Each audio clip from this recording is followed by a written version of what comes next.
Ipinagmalaki ng DILG o ng Department of Interior and Local Government ang pagbabaraw ng bilang na napapatay sa gitna ng operasyon kontra droga.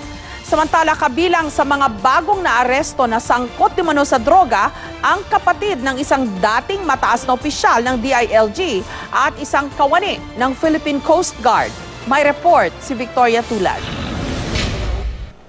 Hindi na nakapalag ang lalaking ito ng arestuhin ng mga pulis sa isang operasyon sa Talisay City, Cebu. Nakuha mula sa kanya ang armas at mga pakete ng pinaniniwalaang shabu.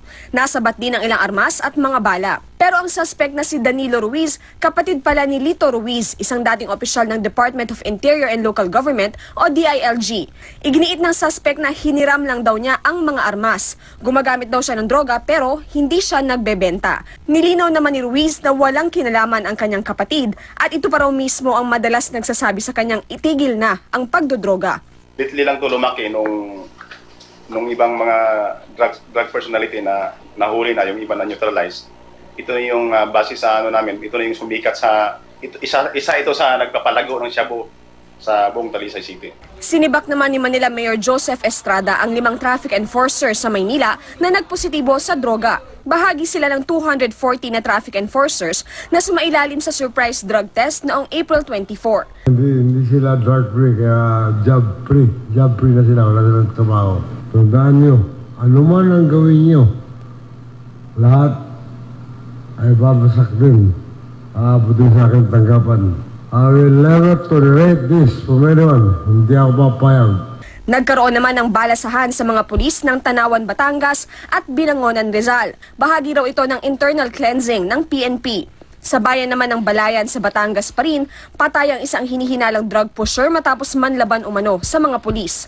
Nakuha sa bulsa ng pantalon ng suspect ang ilang piraso ng bala at isang pakete ng hinihinalang shabu. Sa Zamboanga City, target ng buy-bust operation ng isang Saldon Magandang na umano'y notorious na tulak ng droga sa lugar. Pero hindi inaasahan ng mga pulis na matitimbog din pala nila sa parehong operasyon ang isang miyembro ng Philippine Coast Guard. Kinilala siya na si Seaman First Class Luis de la Cruz.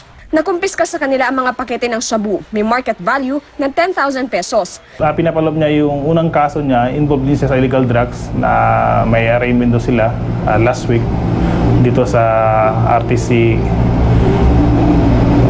9 ng Zamboanga. Ayun pa rin, continuous pa rin yung paggamit niya ng illegal drugs. Inamin naman ni Magandang na siya ang supplier ni De La Cruz. Ipinagmalaki naman ng DILG ang pagbaba ng bilang ng mga napapatay na drug suspect nang ibalik ang Oplan Tokhang noong Marso.